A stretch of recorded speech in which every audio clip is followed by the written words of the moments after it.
Hi everyone, SpiderMan 1991 here. Okay, time to do my comic reviews for the week, I guess. Alright, first up for Marvel, Fantastic Four 572. Alright,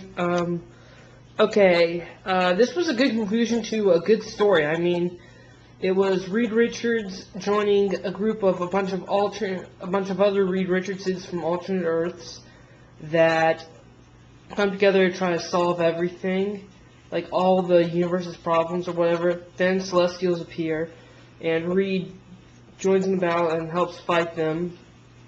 And then eventually some of the Reeds just decide. And then eventually most of the Reeds get killed off, though.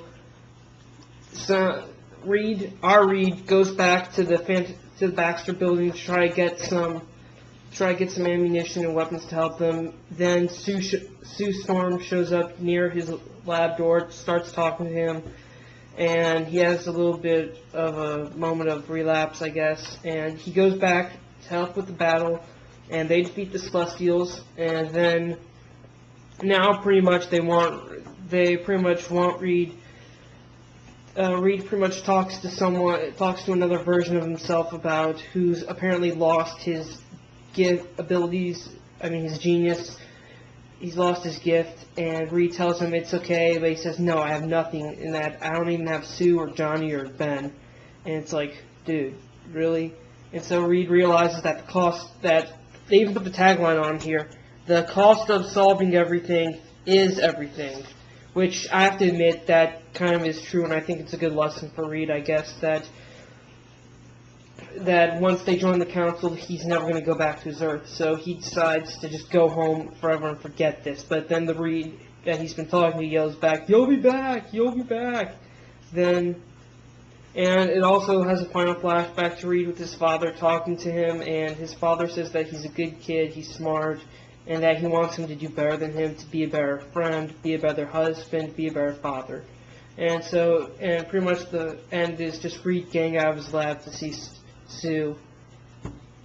So yeah, Fantastic Four was a pretty good issue. I'd recommend picking it up. Okay, next up we've got Spider-Man Clone Saga number 6.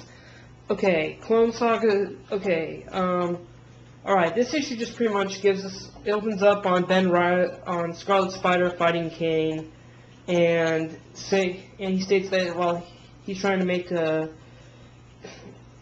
he's going to work at the coffee house he worked at, and pretty much then it's revealed that Mary Jane's sick with the same condition Aunt May has, and that somehow Kane, and also we cut to scene with Kane where he sees Mary Jane getting sick, and he's talking to his employer that why are you choosing Mary Jane, and then pretty much Kane decides to team up with Spider-Man and Scarlet Spider to help defeat the main villain here.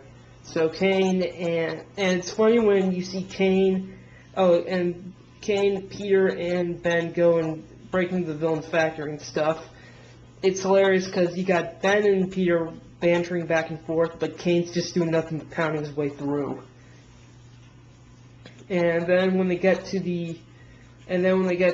it's revealed that the villain behind the Clone Saga is the Jackal. And the Jackal was trying to clone his own army of Peter Parkers to take out.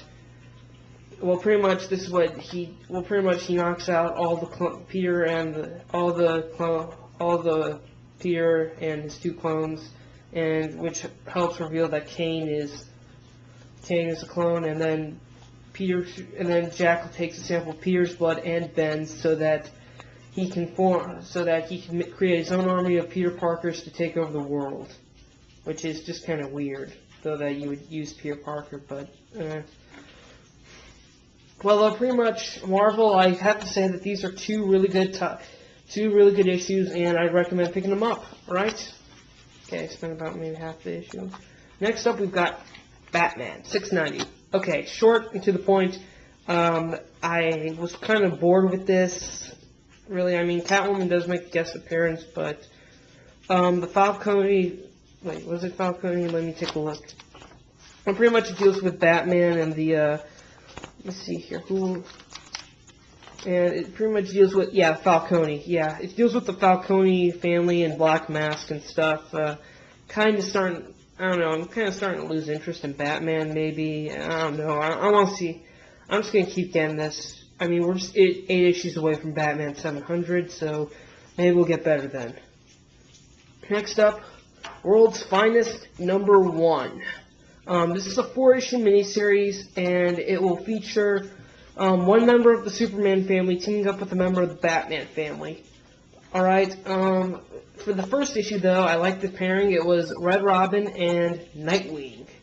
And they go up against the Penguin and Kryptonite Man to try to rescue Flamebird. So pretty much, I like the scene where it pretty much opens up on Tim stopping some thugs, a motorcycle gang, to help him get closer to Bruce. Then one of the motorcycles suddenly falls apart, and Tim thinks it's Connor with his tactile TK, but it's revealed it's Nightwing, and he talks to Krypton. And Nightwing reveals his identity to Tim, that he's Christopher Kent, tells him the origin of Krypton, about Flamebird and stuff, and eventually Red Robin helps him out, frees Flamebird. They also manage to stop the Penguin and beat Kryptonite Man.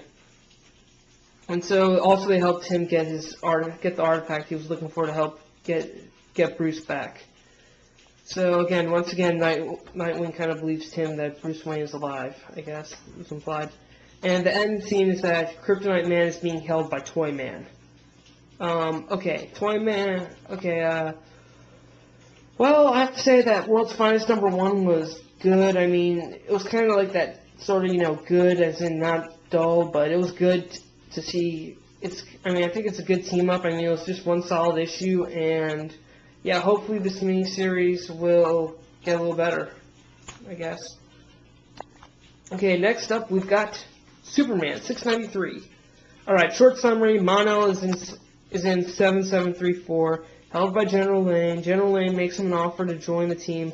Mon-El, of course, passes this and is eventually broken out by Parasite, and then is just pretty much broken out by Parasite. Mon-El manages to escape Marabi, the Tattoo Woman's magic world, and manages to meet Lane in Smallville, where after Brainiac ripped open Brainiac and Luthor attacked that airship base near Smallville. So Lane actually talks to Mon for a bit about how he regrets life's being wasted and stuff, and then Mon decides to make a difference, and that he's still Superman, and that he still made a promise to Superman that Superman's still a hero, which people don't believe. And then we get to the last scene where it's like the science police going after Bizarro. So yeah. Okay, Superman 693. I mean, this was probably a good issue in the Mon-El series run, because I mean, it shows him that he's willing to take punishment, that he's still willing to stand by Superman despite what people say, and that he's a loyal friend. Okay? Oh man. Alright, I'm gonna cut. Okay, I've got maybe 4 more books to review, and I don't think I'll have enough time to get to the next one, so yeah. I'll just be saying see you in a few minutes.